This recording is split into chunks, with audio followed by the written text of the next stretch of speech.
I think the big challenge that we face in the mitigation field, the disaster preparedness field, is how do you prepare for events that happen so infrequently, but the consequences are significant. I think there are some cities that are doing it very well. San Francisco is an example of that.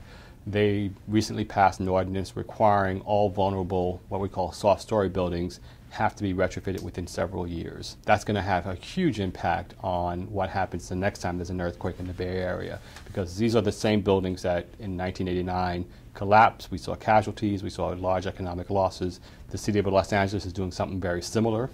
And so you're seeing this happening in various parts of the country. What those two places have in common, they recently had an earthquake, at least certainly in recent history, 89 and 1992. What concerns me is places that we know have a potential for a major disaster, but maybe hasn't had an event in recent history, certainly in our lifetime or perhaps the last few hundred years. Those areas include Charleston, which had a very large earthquake in 1886 and hasn't had one since then, but we know it has a potential for large earthquakes as well as hurricane activity in that area.